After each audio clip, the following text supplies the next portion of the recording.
ድምጻዊ ሰማኸኝ በለው ከዚህ ዓለም በሞት ተለየ። ድምጻዊ ሰማኸኝ በለው ሰሜን ባላገሩ ባደረበት ህመም በሕክምና ሲረዳ ቆይቶ በዛሬው ዕለት ከዚህ ዓለም በሞት ተለይቷል።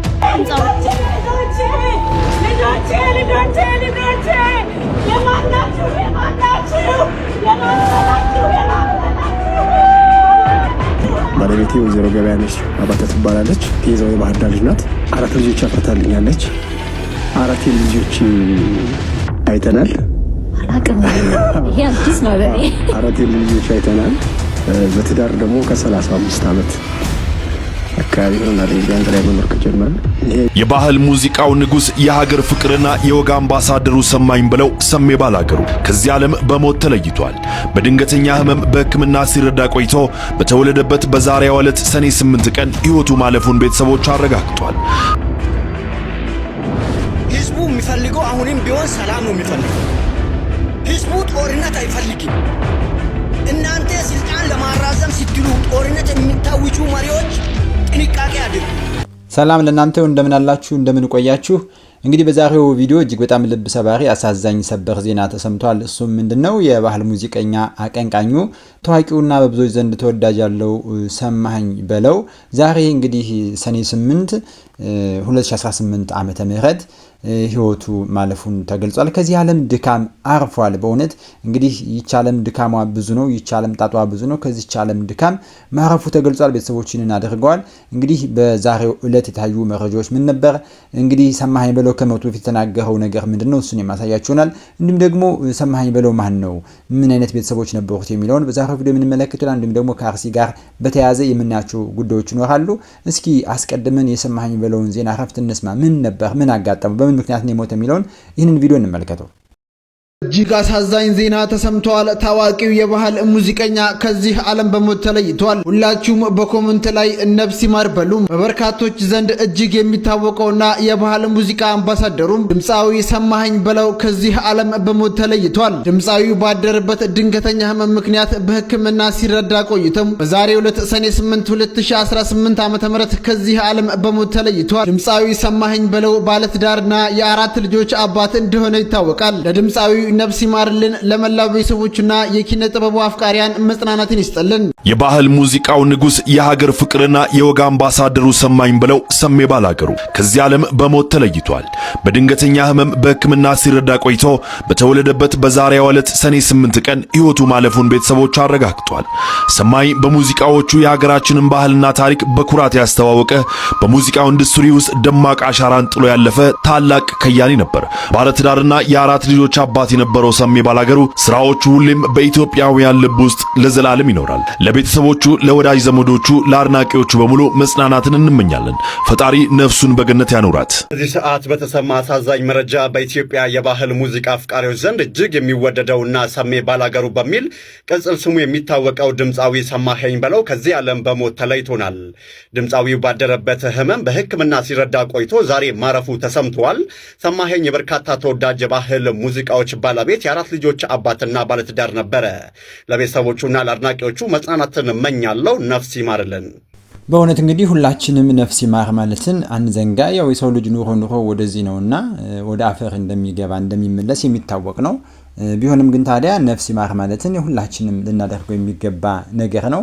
እንግዲህ ወንድማችን ነፍሱ በሰላም ታርፍ ዘንድ ሁላችንም ነፍስ ይማር እያል መልካም ምኞታችን ኦርቶዶክሳዊም እንዲሁም ደግሞ ሀገር ባህል ልማዳችን ነውና እንደ ሀገራችን ልማድ ነፍስ ይማር፣ ነፍሱ በሰላም ትረፍ እያለን እንጸልይ።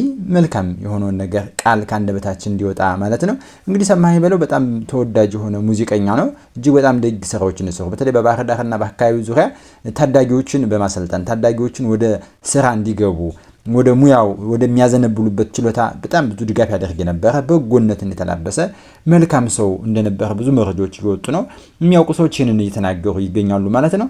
እንግዲህ መጨረሻው ሰዓት ላይ ወደ ከመሞቱ አስቀድሞ ሰከላ ላይ እንግዲህ ከታዋቂዋ ጋዜጠኛ ጋር ያደረገው ቃለ መጠይቅ እጅግ በጣም ልብ የሚነካ ነበር እና እሱን የማስመለክታችሁ ይሆናል ማለት ነው። እንግዲህ ከዚህ አስቀድሞ እስኪ ይህን ቪዲዮ እንመለከተው። እጅግ በጣም አሳዛኝ በእውነት ብዙ ድንገተኛ ነገሮች የተሰማበት ጊዜ በመሆኑ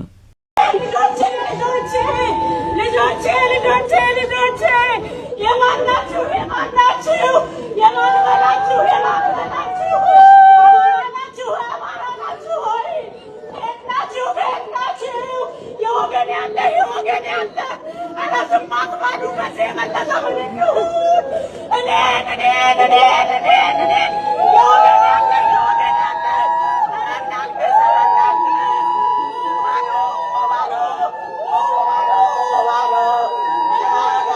ዮኒ ሰማዕቷ ለምን ይመስላችኋል ጨለማ ክፍል የታሰረው? ለምን ይመስላችኋል ከነፍሰ በላ ከአጥፊ ጋር በጣም በሚጨንቁ ሁኔታ የታሰረው? በዛ አይነት ሁኔታ ጊዜውን እያሳለፈ ያለው ለምን ይመስላችኋል? እነ ቀሲስ ዶክተር መዝገቡ ካሳ ከዛን ያክል ክብር ዝቅ ብለው እንደ ተራ ወንበዴ በእስር ቤት የሚጓተቱት ለምን ይመስላችኋል? እውነትን ስለገለጡ አይደለም?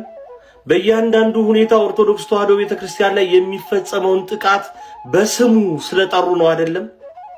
ያንን በልባችሁ አስባችሁታል? ሁልጊዜ ለሶስት ቀናት በእውነተኛ እርድ የሚጀመረው ግፋችን የሚጠናቀቅበት መንገድ ሁልጊዜ ያስገርመኛል። ስንት ዙር ነው የምንበላው ወገኖቼ? ስንት ዙር ነው በተመሳሳይ መንገድ የምንሸወደው? እንዴት ነው በእውነተኛ እርድ የጀመረ ነገር በአንድ መምህር ተናገረ አልተናገረ ቡጭቂያ በገመድ ጉተታ እንዴት ይጠናቀቃል? ይሄ ነው ወይ መፍትሄ ብለን ምን ወስደው? ስለ መደራጀት ተነግሮ ሳያልቅ ከምንየው ነው ወደ ሌላው የተሸጋገር ነው?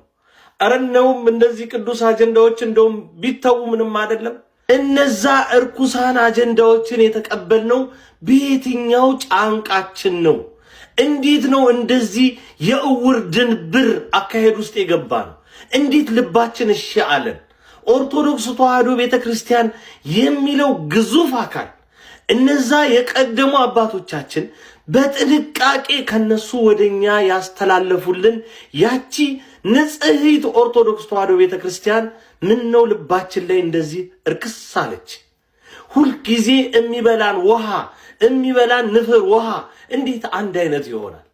መቼ ነው በቃ ብለን በዛው መንገድ በጀመርነው መንገድ ነገሮቻችንን የምንቀጥለው? ድሉን የምናራምደው እስከ ጥግ ድረስ መቼ ነው የኔ ጥያቄ።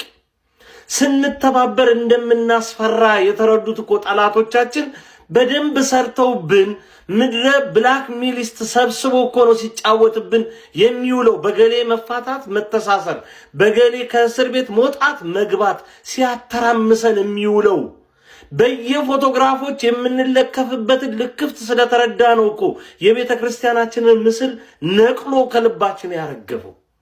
መቼ ነው ከግፎቻችን ጋር የምንሆነው? መብሰል ብቻ። እንግዲህ የኦርቶዶክሳውያን ግፍና መከራ በቀጠለበት በዚህ ወቅት ድምጻቸውን ያሰሙ በአርሲ ኦርቶዶክሳውያን ስለመገደላቸው ድምጻቸውን ያሰሙ፣ ለምን ይገደላሉ ኦርቶዶክሳውያን ወንድሞቻችን፣ ጥቃት የሚፈጸምበትን መንገድ ጥቃቱን መንግስት ያስቆም ይገባል ያሉ መምህራን እንዲሁም ደግሞ ወንድሞቻችን በእስር የሚገኙ አሉ። የተፈቱም አሉ እንደ ዲያቆን ዘላለምና ሌሎችም ሁለት መርጌቶች ተፈቷል። ነገር ግን እነዚህ ሰዎች በድካም በስቃይ ላይ እንደሚገኙ ወንድማችን ቴዎድሮስ ነግሮና ለማለት ነው። እጅግ እናመሰግናለን። ሁላችንም ፍቱልን፣ ድምጻችንን እናሰማ። ሁልጊዜም ለኦርቶዶክሳውያን ጋር መቆም ከተገፉት ጋር መቆም የተገባ ነው።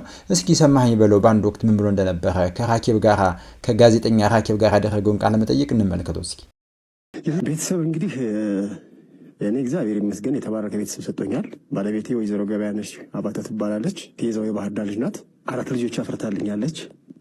4 የልጅ ልጆች አይተናል። አላቅም ይሄ አዲስ ነው በኔ። 4 የልጅ ልጆች አይተናል።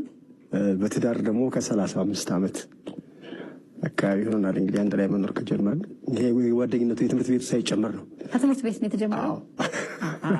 ያ ሳይጨመር ማለት ነው። እሱ ሲጀመር ወደ 40 ነው 37 ምናምን ይገባል። በጣም ነው ደስ የሚለው። ቀላል አይደለም ትዳርን ይሄን ያህል ዓመት። በዛ ህይወት ውስጥ ደግሞ ብዙ ውጣ ውረድ ፈተና አለ። ምናቃቸውም ደግሞ አሁን ሰሜ ሲባል ያጋጠሙ ነገሮች አሉ። ነገሮቹን ያው ብዙ ጊዜም ተወርቶባችሁ ስለሚያቀንሳቸው፣ ግን በዛ ፈተና ወቅት እንዴት አለፋችሁት? ምክር መስማት ካለብን የእውነት ከ35 ዓመት ኑሮ መስማት አለብን። ትዳር እንግዲህ ምንድነው መሰለሽ እግዚአብሔር ባርኮ ሲሰጥሽ ነው። በብዛት ብዙዎች ይጋባሉ፣ ቶሎ ይለያያሉ። ግን ምንድነው እንኳንስ አብረሽ እየኖርሽ እግር ለእግር ይጠላለፋል እኮ ይባላል አይደለ? ስለዚህ ሰው ሳይጋጭ ቀርቶ አይደለም፣ ሳይጣላ ቀርቶ አይደለም። ግን ሁልጊዜ ምላት አንድ አባባል አለች፣ አንድ መድኃኒት አለች ለትዳር የምትዋጠው ሁልጊዜ ትዕግስት የምትባል እሷ ወሳኝ ነች። ምክንያቱም እኔ ሳጠፋ እሷ ካልታገሰች፣ እሷ ስታጠፋ እኔ ካልታገስኩኝ ያው እንደ ሌሎቹ ትዳር ይበተን ነበር እስካሁን ድረስ። ያው ግን በሷ ጀግንነት ነው በጣም የሷ ይበልጣል። በጣም ጎበዝ ታጋሽ ነች። ምክንያቱም የኔ የስራ ባህሪ ያነጫነጭሻል፣ ደክሞሽ ስትገቢ ትበሳጫለሽ። ብዙ ነገር አለ፣ መድረክ ላይ የሚመጡብሽ ፈተናዎች አሉ። ያን ሁሉ ተቋቁማ እስካሁን ድረስ አብሮ መኖር እንግዲህ እግዚአብሔር ይመስገን። የሙዚቃ ህይወት ከትዳሩ ጋር አቻ ነው? የሙዚቃ ህይወቴ በ14 ዓመቴ ነው የገባሁት። ይገርምሻል፣ ወደ ታዳጊ ህጻናት ባህር ዳር ቀበሌ 3 ታዳጊ ህጻናት የሚባል ነበር። እዛ ሰርጸ ድንግል የሚባል ትምህርት ቤት አለ የምንማርበት፣ ከሱ ጀርባ እዛ ታዳጊ ህጻናት ውስጥ ተጀመረ እያለ አዮማ የሚባል መጣ። አብዮታዊ ኢትዮጵያ ወጣቶች ማህበር ከአዮማ ረግሽ አባይ ተቀላቀሉ ማለት ነው። በእውነት በድጋሚ እግዚአብሔር አምላክ ነፍሱን በአጸደ ገነት ያሳርፍልን። እንግዲህ ለትዳር በእውነት አስተማሪ የሆነ ሰው ነበር። 35 ዓመት በትዳር አብሮ በፍቅር ጸንቶ መኖር ለዘመኑ የትዳር አጋር በጣም ምሳሌ የሚሆን ድንቅ ባለትዳር፣ በትዳር ታምኑ ደግሞ ልጆችን ማፍራት የቻለ ትዳሩን ቤተሰቡን አክብሮ ትዳሩን በጥሩ ሁኔታ ጋብቻውን መምራት የቻለ ሰው ነው። እንዲህ አይነት ሰው ሲሞት በጣም ብዙ ጉድለት አለው። ግን ለወጣቱ አሁን ቀሪ ላለው ትውልድ ላላገባው በሙሉ ምሳሌ የሚሆን አርአያ ሊሆን የሚችል ሰው ነው። ትዳርን ማክበር በዚህ ልክ በፍቅር በሰላም መኖር እንደሚቻል ዛሬ ትዳርን የሚፈሩ ብዙ በርካታ ሰዎች ባሉበት ጊዜ እንዲህ ያለ ደግሞ ምሳሌ የሚሆን 35 ዓመት በፍቅር አብሮ መኖር እንደሚቻል ያሳየ። በትዳር ውስጥ ያለን ደግሞ 35 ቀን እንኳን መቆየት ያልቻሉ የተለያዩ ሰዎች ፍች የሚያደርጉ አሉ። እንዲህ ያሉ ታዋቂ ግለሰቦች ደግሞ በትዳር ጸንቶ ሲኖሩ እጅግ በጣም ብዙ ያስተምራል ማለት ነው። እንግዲህ በእውነት ለታዋቂው የባህል ሙዚቀኛ ሰማኸኝ በለው እንግዲህ ባህር ዳር ያፈራችው የባህር ዳር ሙዚቀኛ ሰው ማለት ያጣ ነው። እግዚአብሔር አምላክ አሁንም በድጋሚ ነፍሱን በአጸደ ገነት ያሳርፈው። ነፍስ ይማር ማለትን አትርሱ።